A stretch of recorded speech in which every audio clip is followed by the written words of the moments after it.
అలసిన వానికి ఊరడించు మాటలు. సహోదరుడు భక్త్ సింగ్ గారి పరిచయం నుండి సేకరించిన అనుదిన ధ్యానములు. ఫిబ్రవరి 11.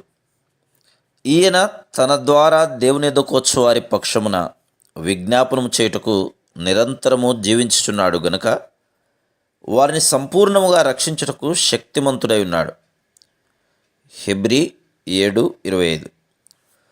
మనం ప్రభువైన యేసుక్రీస్తు యొద్దకు వచ్చినప్పుడు మనమందరము ఏదో ఒక తప్పు లేక పతనము లేక బలహీనత మనలో కలిగిందుము. ఏ ఒక్కరును అవి లేకుండా లేరు. ఈ బలహీనతలు మనము మన తండ్రుల నుండి, వారు వారి తండ్రుల నుండి అలాగున స్వతంత్రించుకొనిరి. మనము పాపంలో జన్మించితిమి. కీర్తన 51:5.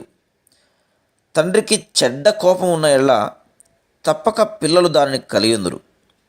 తండ్రికి డబ్బు విషయమై పేరాశ ఉన్న ఎడల పిల్లలు కూడా అలాగే ఉండెదరు. తండ్రికి అహంకార గర్వపు మనసు ఉన్న ఎడల పిల్లలు కూడా దానిని కలిగిందురు. అలాగున మనము తండ్రుల బలహీనతలను స్వతంత్రించుకొనుచున్నాం.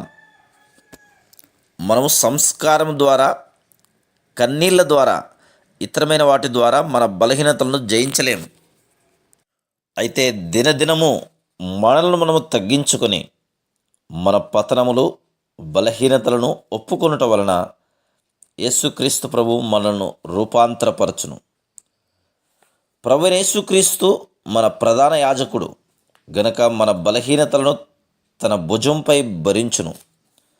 మన బలహీనతలు, హద్దుబాట్లు, పతనములన్నిటితో ఆయన ఎద్దుకు వెళ్ళు ఆధిక్యతను మనం కలిగి ఉన్నాం. కావున విశ్వాసముతో మనము ఇలాగున ఆయనతో చెప్పవలను: నా ప్రభువా, నా హద్దుబాటులు, పతనములు, తప్పులను ఒప్పుకొనుచున్నాను. నన్ను కరుణించుము. వీటన్నిటిపై నాకు విజయం దయచేయము. మన ప్రధాన యాజకుడుగా ఆయన మన భారములను కూడా భరించును. 1 పేతురు 5:7. ఎటువంటి బలహీనత, హద్దుబాటు, పొరపాటు అయినను నిన్ను మోయుటకు ప్రభువైన యేసుక్రీస్తుకు చాలా బలమైన భుజము కలదని నమ్ముము. మన బలహీనతలు, పతనములలో ఆయనే మనకు బలం, మన ఉత్తరవాది. 1 యోహాను 2:1. ఆయన విజ్ఞాపన ద్వారా మన హద్దుబాట్లన్నీ దైవిక సుగుణములుగా రూపాంతరపరచబడును. హెబ్రీ 7:25. ప్రధాన యాజకుని ఏఫోదులోని బంగారు, నీల, ధూమ్ర, రక్తవర్ణముల సన్నపు నార వస్త్రములు ప్రభువైన యేసుక్రీస్తు యొక్క ఈ సుగుణములను సాదృశ్యముగా ఉందివి. ఈ వస్త్రముల ద్వారా మన జీవితంలో క్రీస్తు యొక్క సుగుణములను ఎలాగున అలవరుచుకొనగలమో దేవుడు మనకు చూపించున్నాడు. 5 అను సంఖ్య కృపకు గుర్తు.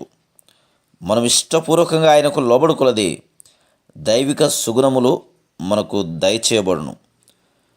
ఇచ్చట బంగారము దైవిక స్వభావముల గురించి మాట్లాడుతున్నది.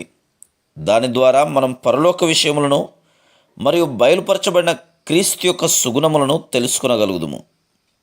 బలమైన విశ్వాసంతో శ్రమలు, శోధనలను సహనంతో సహించినప్పుడు ఈ సుగుణములు మనలో కనబడును. 1 పేతురు 1:7. నీలివర్ణం దైవిక జ్ఞానము, ధూమ్రవర్ణము ప్రభు యొక్క అధికారం, రక్తవర్ణము ఆయన ప్రశస్త రక్తము మరియు పేరిన సన్ననార మన ప్రభు యొక్క పవిత్ర జీవితముల గురించి మాట్లాడుచున్నది. Praise the lord.